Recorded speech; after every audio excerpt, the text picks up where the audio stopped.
welcome to the Yoga Place North. My name's Janine and I'm here to help you today to do some seated poses. So you may need a belt and a couple of blocks to sit on. If you haven't got any equipment, then you could use a couple of thick books to sit on, or if you could find some pillows that you could sit on, but the firmer that you can get them, the better. We're just going to start with a couple of limbering in poses just to help. So starting in child's pose, toes together, knees apart, and just extending your spine forward. Now many people do struggle with this in their knees, so remembering if you have any knee problems, you can use a block underneath which takes out the pressure out of the knees. You may need more than one block if you've got quite a problem with your knees. And you can also add more height under your head as well. Okay, so that's one option. The other option, if you have a blanket handy, you can roll the blanket and again just place it into the back of the knees to create more space in the knees and still use a block there as well. So this just creates and opens up the back of the knee joint. So there are a few options if you are struggling with knees. So taking up a child's pose, toes together, knees apart, extending your body, and again really feeling that the arm muscles are engaged. As you press the palms down, the triceps underneath should be reacting. You should feel them working. And these poses are just to kind of bring you into your space, bring you into your body, just become aware of yourself, making that connection to your body. And then coming up onto all fours, separate your feet, lifting up into Adho Mukha Svanasana, downward facing dog. Really drawing up through the body now. So again, feeling the muscle connection, the leg connection, the arm connection. And just a couple of breaths as you hold it here. Trying to lift up. So don't worry if your heels are not down. So, most people will be here. That's fine.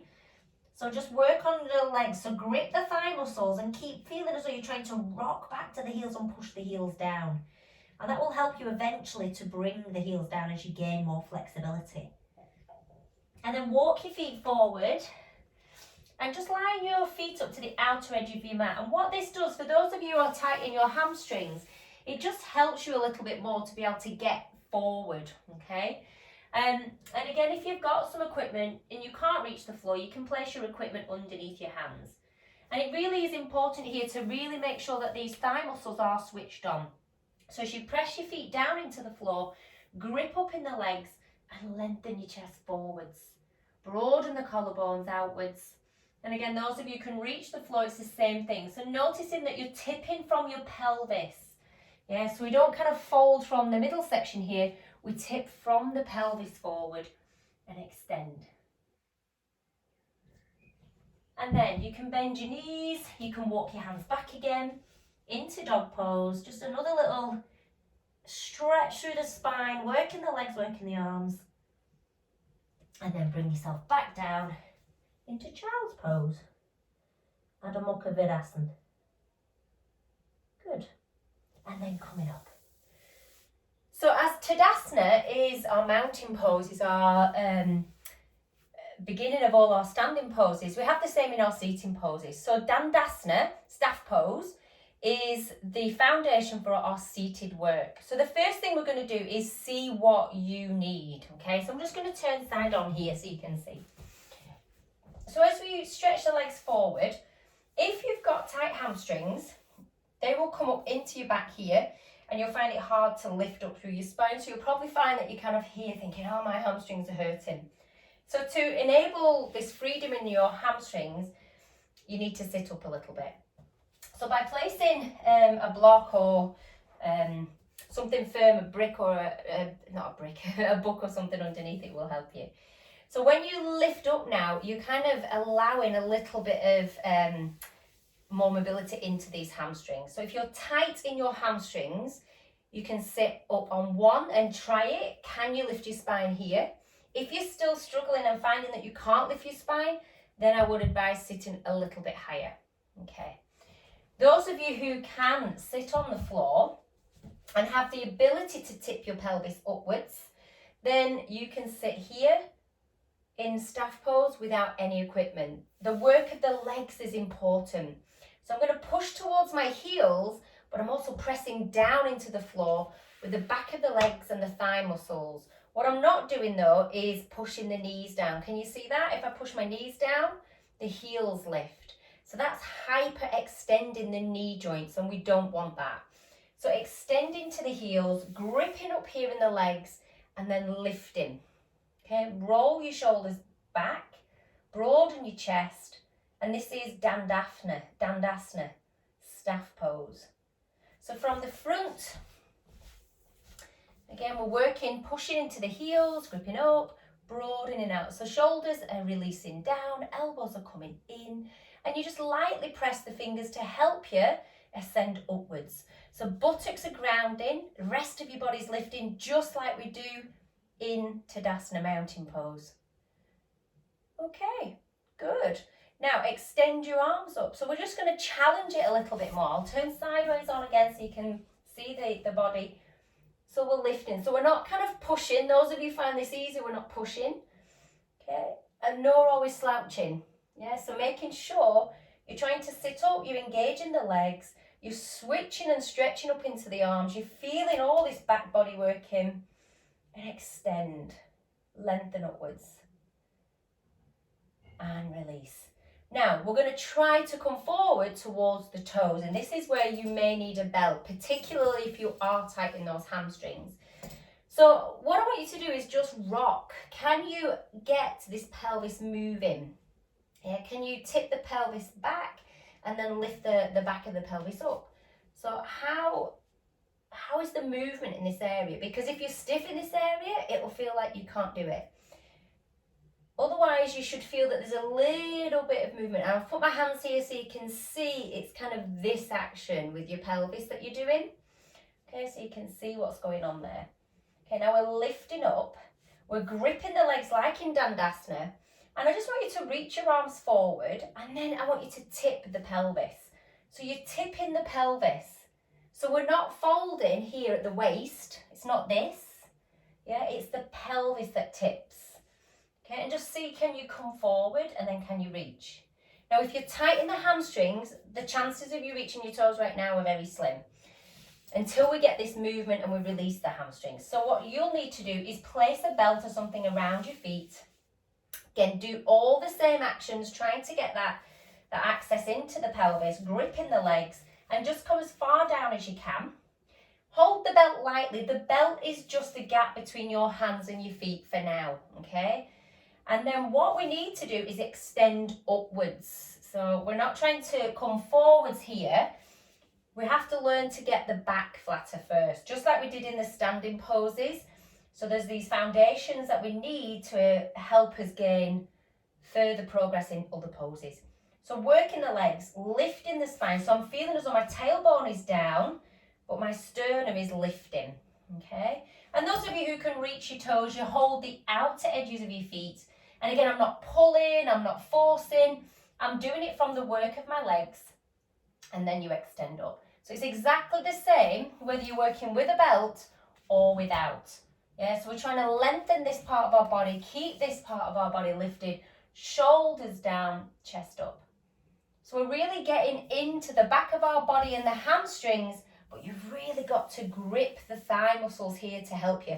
If you come forward and don't work the legs, you won't get the same stretch that you need, you won't get the same control that you need. I know quite a few flexible people come forward, but they're not actually using the strength of the muscles to hold them safely in that position. So you've really got to feel what's happening. We're not forcing anything to happen. I'm not flexible, but if I work well, I can come forward further. So this is the first stage, that you're just working to lift, broaden and expand your body. Now going further, those of you who are able, you grip the thighs even more. I'm going to turn now so you can see what I'm doing with my elbows. And again, those of you with the belt, you can kind of work on this so you can grip more and you can walk forward and creep your hands down the belt. So you're trying to come further into it, but you have to work the legs. Those of you who are in the pose, drop your shoulders, broaden your elbows, grip the legs more before you come forward.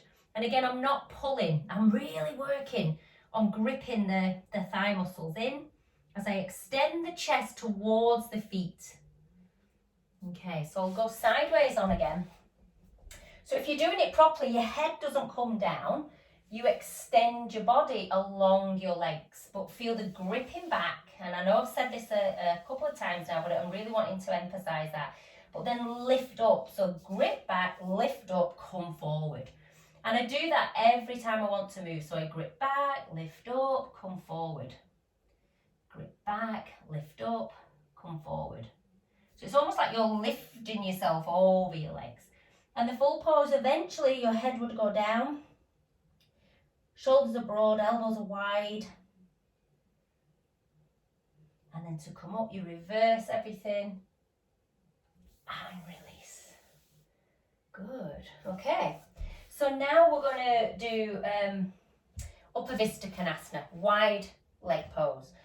So again, the same now. We're just going to try it on the floor. So without any equipment to start with, just to see where are you at. It's almost like a benchmark. And then you can do the work and then see if we're progressing. So you're going to take your feet apart. And again, just stop for a minute and just see, can you rock your pelvis? Can you tip the pelvis forward and then backwards? Yeah, so we're rocking the pelvis forwards and backwards. Yeah. So the pubic bone goes down, tailbone comes up, and then the opposite, tailbone comes down, pubic bone goes up. So really feel and watch what goes on in your legs. Your legs will roll in, the legs will roll out, the legs will roll in, the legs will roll out. And I'll turn sideways again so you can really see what's happening there. So some people are fairly flexible and I can move my pelvis quite well here. Yeah. And I'm letting the legs roll with me. But what we're trying to find is this middle point. Yeah.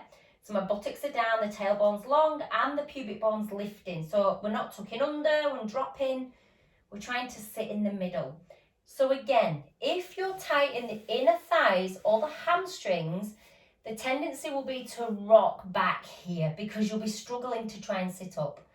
So when that happens, again, you can use a folded blanket. So you can fold your blanket to whatever height you need, or you can sit on a block. And the best way to do this is to sit right on the corner of the block or the blanket. So your buttocks kind of sit here on the edge. Okay. So I'm going to place that back and then I'm going to sit up on it. So the point comes in towards the center of your mat. And then I'm just going to move it back a little further. So it really does help lift the tailbone up for those of you who are tight. And then again now we're thinking about the hamstrings pushing down into the floor as you extend the calves to the heels and lift up. So really feeling again the thigh muscles. We've done all the standing poses in the previous videos to help you get this connection with your legs, to help you get this understanding of the foundations that are needed for your torso, for your spine to release. So really working on those same actions in our standing poses now here in the seated poses. Broaden your chest, lift up through your spine, lengthen the back of your neck. So this is the first option of Upper Konasana. And if you can manage it, we're now going to come forward. So bringing your hands forward. But as I come forward, those of you who are fairly flexible in your pelvis, you need to keep the tailbone back and down. So again, you're gripping in, you're lifting and then coming forward. I'm really going to work and switch on the legs. The knees are on top, the toes are pointing up and I'm extending. Okay, so I'm going to grip a little more and I'm going to creep the hands forward a little more, shoulders are broad. And then I'm using the first two fingers to wrap around the big toes. And then I'm going to pull on the big toes and then I'm going to push my big toes into the fingers and extend upwards. So I'm just going to turn sideways again. So I'm coming down off that blanket now as I show you the next bit. So obviously using whatever equipment you need. So we were here, starting here, lifting, grip the thighs and come forward, but I'm maintaining the legs. So I'm not allowing the legs to roll in or out.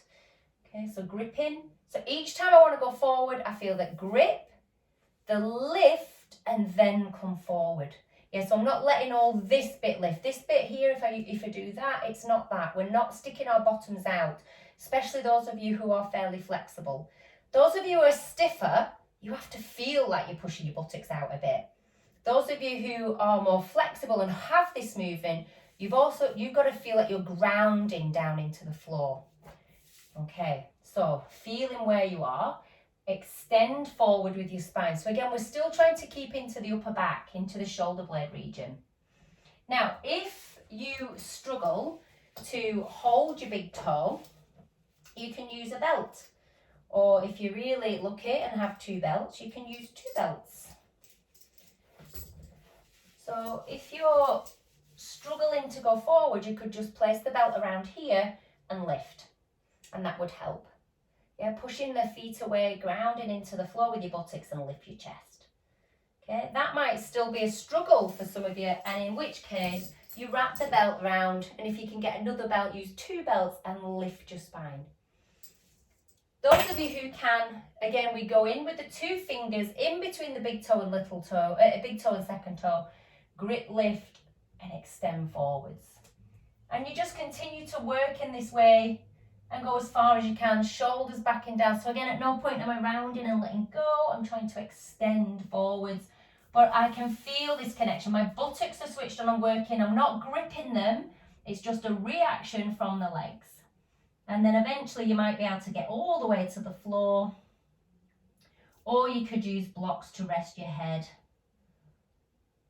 And then again, you come up, you lift, and then you release, and then bring your legs together. Well done. Good. Okay, so now just lie down on your back and just let your spine settle for a moment. So sometimes people say to me, oh, my upper back really aches when I'm doing all this work. And that's fine. It's because our upper back muscles are weaker, which is why our posture comes a little bit round. The chest muscles get tight and the upper back muscles get weak. So when we challenge them in this way of going forward and extending and lengthening, they complain a little bit. That's all it is. It's just them trying to get stronger. So just allowing your back just to release a little bit now.